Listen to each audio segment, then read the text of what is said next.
We have an awesome guest. I've done his show, two of his shows. Just recently, I did his show, Sound Science, where I got to talk about music, a lot of my favorite albums. That was a lot of fun. But now we're going to talk about a lot of interesting stuff that I don't know too much about, but he does. So let's bring on Paranoid American. Sir, how are you? I'm doing great, man. I'm ready to rip open the wound and get into some adrenochrome. So Wikipedia told me that adrenochrome is a fringe theory that I should probably just not pay any attention to. Is that true?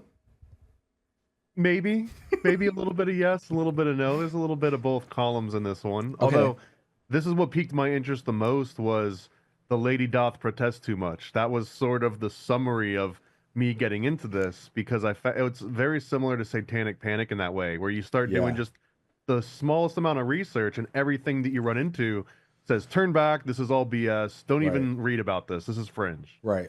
Yeah. So what was it that got you into this? I was working on a comic book, and the premise was that a bunch of teens order adrenochrome off of the dark web, and it shows up. And then I was like, okay, and then what? Do they smoke it? Do they snort it? Do they inject it? Right. Has anyone actually done any of this before? Is there a record? I go on Aroid forums, like, what are the actual reported effects? I kind of knew what some of the rumored effects were, Right. but clearly it's a real chemical, so Right. someone out there must has experimented with it, so there had to be some kind of documentation, right? And that's kind of where I got into it. Was I'm just going to write a short story and then realized how much of my information was just surface level. Yeah, because so there is an actual compound, right? That's adrenochrome. Yeah, it's actually in your blood right now. Don't Right. be alarmed, Oh. but Oh boy. when your Shoot. body produces adrenaline for any reason, once it realizes it doesn't need that adrenaline, it starts to decompose, it starts to oxidize, and one of those byproducts is adrenaline. And then it's just a natural process that you will find it in everybody's blood. It doesn't Right. just have to be children's blood. Right. And that's why Joe Biden was sniffing people. Right. Well, I don't know if it gets activated through the olfactory Oh. route, Okay. although that it is also criminally under sort of reported, and there's not a lot of information about any sort of medical benefits to it, even though it showed lots of promise for the last century. I mean, it was discovered in the 1930s, so we are on like 100 years of Wow. knowing about it, yet very little has really been looked into in like a medical or a scientific context since maybe the 60s or 70s. Can you talk about how it was discovered? Like, how do you even find such a thing? Well, this is kind of weird, right? So there's a lot of conspiratorial motifs that Hmm. pop up a lot in adrenochrome research. One of these is the symbol of the rabbit, and we can Okay. get into all the different facets of this, but Yeah. coincidentally, adrenochrome was sort of discovered without a name at first Hmm. when someone was doing research on rabbits' adrenaline, and they noticed that it went from a clear liquid, and then once it was exposed to either air or in some of the research, silver oxide, I believe, or silver iodide, that once it was introduced to this, then they would watch the adrenaline go from a clear liquid to a red to a dark purple liquid. Hmm. So this first observation, followed by another maybe 10 years of research from the early 30s into the early 40s, adrenochrome comes to be known as the color of your adrenals because it turned adrenaline from clear to red. Oh, whoa. Who's doing this? Like, where was that happening?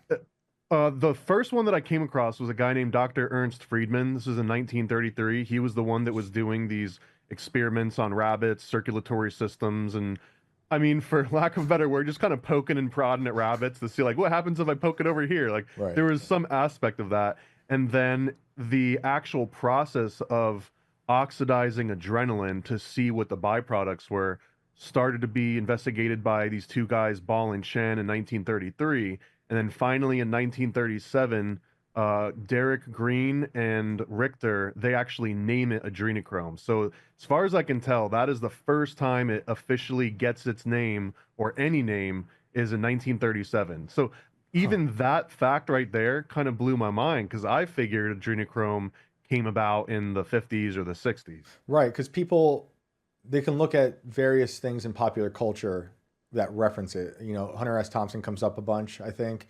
I think he wrote about it in Fear and Loathing in Las Vegas. So, you know, people were like, oh, these people might have known for a long time that this has been around. And I guess they're referencing, something that's been in the culture for decades prior. Well, all roads in this regard lead to Aldous Huxley. That's So right. the first big mention is in Doors of Perception, and Doors of Perception didn't necessarily put adrenochrome on the map. It just happened to list adrenochrome right alongside LSD and mescaline. Hmm. And one of the interesting facts here is that the person that introduced Aldous Huxley to mescaline, unless you believe the Aleister Crowley theories, but those ones are less substantiated, but that it was introduced to Aldous Huxley by a guy named Dr. Humphrey Osmond in 1953. Hmm. And that this Dr. Humphrey Osmond also coincidentally happened to be one of the only people on the planet doing adrenochrome research at that same time. So in this case, Doors of Perception, kind of just as a footnote, mentions adrenochrome alongside the psychedelics of mescaline.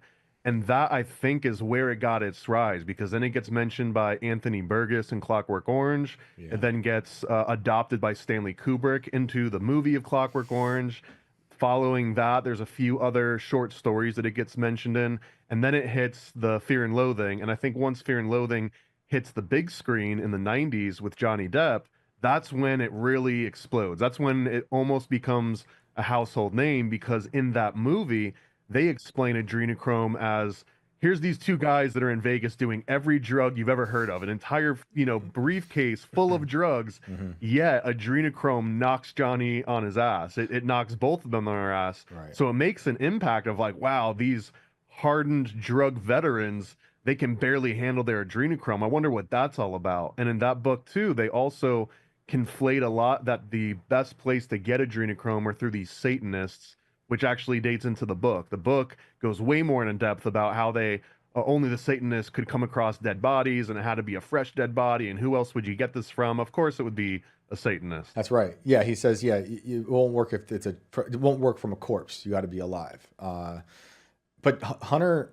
it was hard to tell what was real and what wasn't in his, quote unquote nonfiction.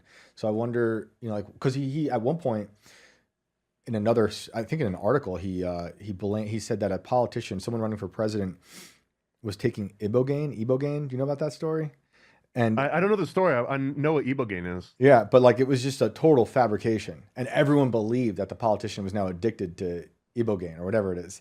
But it was like totally made up. So I wonder what the perception was for people. Did people believe the adrenochrome stuff in Fear and Loathing? Like they just thought it made sense, and this is a real thing we can find.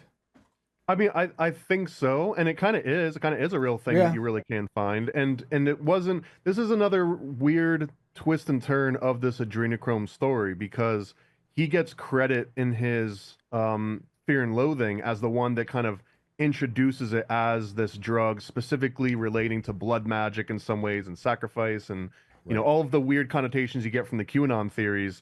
A lot of it gets attributed to him, but he was just kind of standing on the shoulders of giants, because there were at least two or three other literary works that went way more in depth and made very specific claims. For example, there was a short story called Blood of a Wig that was by Terry something or other. I'll remember his name as I'm talking about him. But in this short story, Terry Southern, Yeah. you might know him from Easy Rider and Saturday Night Live, and he was kind of Yeah. a mover and shaker. He wrote for High Times. He was sort of a counterculture writer at this time.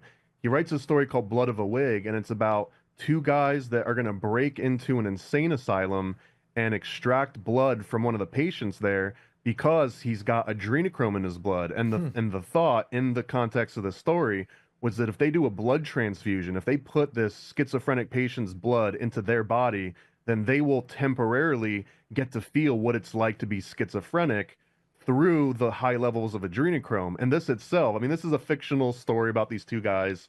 This itself is based on that same research, that after someone discovers what adrenochrome is in the 1930s, Mm-hmm. they start testing levels for it in human blood. And they do find in these insane asylums and these, criminal prisons, that those that were diagnosed with having schizophrenia had much higher levels of adrenochrome in their blood at any given time. We're talking 4 to 6 to 10 times the amount of adrenochrome. So this starts to form a theory that was espoused by lots of scientists at that time, that it was this sort of toxin X, that it was a chemical that if it's in your body, you act crazy, you have schizophrenia, and then if you could just filter it out or reduce the levels, then you no longer have schizophrenia. Right. That's not necessarily true, but that was the original premise, and that's where the blood of a wig came from, and that's where every other story came from. That's this weird mythological substance that's in your blood. It sounds like something the government would want to harvest and use. Well, funny enough, if you look at the research, right, like I mentioned, it's found in the 1930s. You see a whole bunch of research going into it, 1930s, 1940s. And then for some weird reason, between the 1950s, 60s, and early 70s, it just disappears off the map. And maybe it's just a coincidence that this goes right alongside MK Ultra programs where they were fascinated with any kind of psychedelic. How can we weaponize psychedelics? Yep. And imagine outside of DMT, someone's like, well, you've got a psychedelic in your blood right now. How can we weaponize that? So maybe that's part of the reason that we don't see a lot of adrenochrome research for about 3 decades. So you said Crowley wrote about it when you were talking about before Burgess. Is that right? No, I mentioned that the person that introduced Aldous Huxley to mescaline was this guy, Dr. Humphrey Osmond, who his name is on all of these early adrenochrome papers. I was just kind of making a side note that that is the official story of how Aldous Huxley first came across mescaline. There are some stories that he met up with Aleister Crowley and got mescaline from him maybe like 3 or 4 years prior to that. But the official story is that from Doors of Perception. That's what caused him to write Doors of Perception, was the same guy that just coincidentally happened to be the world's foremost adrenochrome research scientist. And what was coming out of that relationship or that writing? Like, what were they saying around that time about adrenochrome?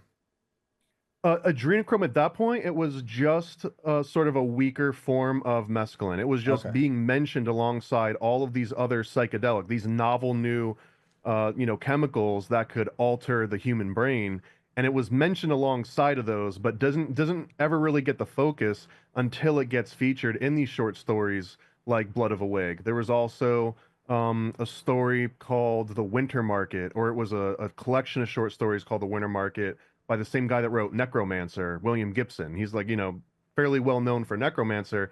He also writes specifically about oxidized adrenaline turning into adrenochrome, and that if you can't figure out how to get this adrenochrome out of your system, then you'll turn into a schizophrenic. So this becomes a literary device of a secular way to introduce schizophrenia into people, which prior to this, you see the same claims made, but usually those claims have a supernatural element of blood magic, or there's some sort of like a demonic quality to something. Well, now we have a secular chemical version of, you could almost equate it to like blood libel. You could say that now blood libel has actually been crystallized into a substance that you can sell and shoot and trade with people. Oh man. So where are you with this? Like, do you think, because like people who might be listening might have only heard about adrenochrome through theories about the Clintons, or very strange fringe theories, or perhaps if you're like me, not so fringe. Where do you fall with it today? I'm very much a skeptic of anything supernatural, so a lot of the claims about being able to live forever or like rejuvenating qualities and that I don't give a lot of credit into. I think that they're interesting, they're fun theories. I like watching Fear and Loathing in Las Vegas, but I don't believe everything that actually happened in that movie verbatim, like that's actual retelling of reality in any way. But again, like I mentioned, there's this aspect of don't look into that. Don't even read about it. It's all fringe. If you ask any of the LLM models, if you ask any like Wikipedia official sources, they'll all basically, before they tell you what it is, they'll be like, this is debunked pseudoscience. This is conspiracy. It's like, I was just asking about a chemical. I just want the objective facts about a chemical. Why does it always have to come with 4 hours worth of disclaimers to make sure I don't get radicalized by just looking into this. Right. So that part did make me want to look into it more. So if you look at the original people that looked into this, it was Humphrey Osmond, and the person that he was working with was another guy that ended up being the father to fortifying cereal vitamins. So when you see those this is going to sound like a weird connection here, but I'm when you see listening. those videos where someone crushes up Cheerios in like a Ziploc bag and then they put a magnet to it and they're like, look what they're doing to our bodies. They're filling us up with magnets for, you know, some unknown reason. Uh-huh. Well, that's actually part of this fortification strategy that was developed by a guy named Dr. Abram Hoffer, who worked alongside Osmond and another guy named John Smithies. These are like the trifecta of names, is Osmond, Smithies, and Hoffner. And Abram Hoffer, through this fortification of cereals, that was actually a result of someone that he came across, a young kid that would have these schizophrenic bouts, and they kind of pinpointed it as being related to folic acid. He was eating, like every time he ate an apple, he would have like a schizophrenic episode. And over time, he realizes, long story short, poor people aren't getting enough nutrients. So if we just buff up their cereal with vitamin B12 and niacin and like iron and all these other things that they're not getting because they're not eating proper meals, they're just eating cereal, which is not a proper meal to nourish a What? kid, then maybe we can alleviate some of these issues like schizophrenia. And through his research into schizophrenia and how to combat it, this is kind of where he gets steered into the adrenochrome research. And this dovetails to, I don't know the best way to segue this. This dovetails directly into Scottish Rite 33rd degree, like a fund that they were also looking into schizophrenia and adrenochrome, and it just happened to be the perfect storm that they were already looking into schizophrenia. The Scottish Rite was like, "Hey, we've got a big old bag of money for anyone that wants to look into schizophrenia," and the two just meet, and Really? the rest is kind of history. Well, what do they do from there?